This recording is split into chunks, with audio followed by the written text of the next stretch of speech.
Okay, here it is, the case study on the Top Gun house. What is almost 40 years old, the 1986 blockbuster Top Gun, as most everybody has seen the movie knows, is set in and around the United States Navy's fighter weapons school Top Gun at the Miramar Naval Air Station in San Diego, California. Well, in the movie, Maverick's love interest, Charlie, who he initially hits on in a bar, and unbeknownst to him at the time, is also coincidentally his civilian instructor at this government fighter pilot school. Hey, it could happen. Probably not. Ridiculous or not, Charlie lives in a house in San Diego originally located at 1720 Prospect Place. Now, in 1986, that 2,100 square foot house was estimated to be worth around $250,000. Fast forward to today, and that house would be worth an estimated $1.3 million, a 5 times increase in value over 3.5 decades. This dramatic appreciation in value is due to several different factors, including the housing market and the economy and the location of the property, but it is an excellent example of the momentum and power of compounding. If Charlie and Maverick had taken out an infinite banking policy in 1986 and used it to pay the mortgage off on the house, they could have benefited from the significant appreciation in both the real estate and the cash value appreciation of the specially designed insurance policy. This would have become Maverick's own private vault account, as the policy and the property would have both grown in value over time. This technique allows individuals to borrow more money from not just one but 2 places: the equity in the real estate and the equity in the insurance private vault account. In the case of 1720 Prospect Place, a homeowner who implemented infinite banking could have taken advantage of the power of compounding interest to pay off the mortgage of the property and retain full ownership of the home instead of selling it in 1986.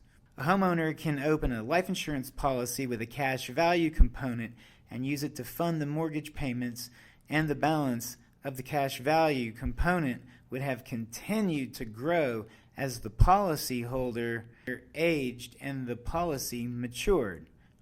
The cash value component of the policy typically grows at a rate of return that was higher than the interest rate charged on the mortgage.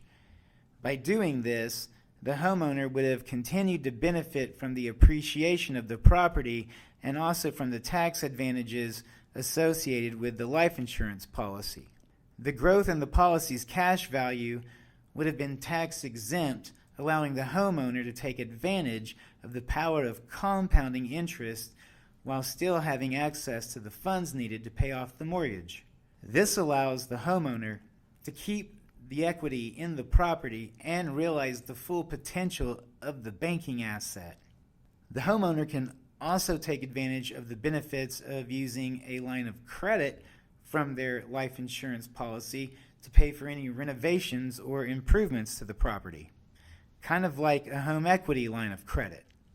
Go back and look at the place you grew up in or lived in during high school. How much is that property worth now? And how much would one of these private vault account insurance policies be worth now if you would have paid the mortgage payments over the last few decades out of one? We can't go back in time, but we can start the framework now so we can take advantage of this compounding over the next few decades. Maverick might feel the need for speed, but this is a long-term game plan and a lifestyle. Being a Maverick is cool in a movie, but not in a long-term retirement plan. In conclusion, in 1986, using the infinite banking savings and lending framework, Charlie and Maverick could have paid off a mortgage on the house and can now be sitting on 2 assets, not just one. It's too bad she lost that loving feeling. I still never understood why Iceman played beach volleyball in sweatpants and Maverick had jeans on. That movie is still a classic, though.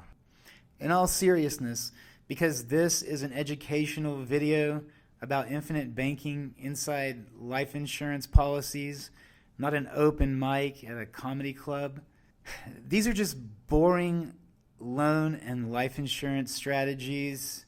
They're useless until you start learning and applying them inside your own personal and professional lives.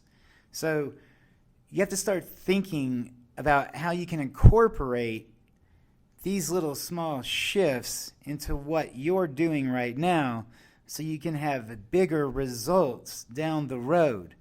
Find those little cracks. Find a way that you can have a little edge over your savings and let those little edges and that arbitrage add up.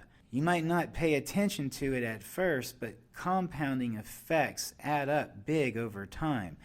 And if you look at your life and your career and your need for money in terms of decades, 2 decades, 3 decades, 4 decades of game planning, and work your way backwards from wherever you're at this moment in time, you can start a game plan to get there. And we have the frameworks to do that. And that's what this strategy is about. It's to learn how to incorporate these small little shifts so you can get big results later on.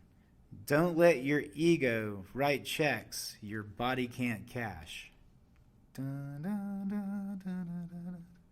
You can be my wingman anytime. These private vault accounts really can be your lifelong wingman. I'll see you on the next chapter where we go through the history of banking and how you can use these strategies to pass your legacy on to your heirs and really begin to build an empire. Until then, stay ahead of the curve.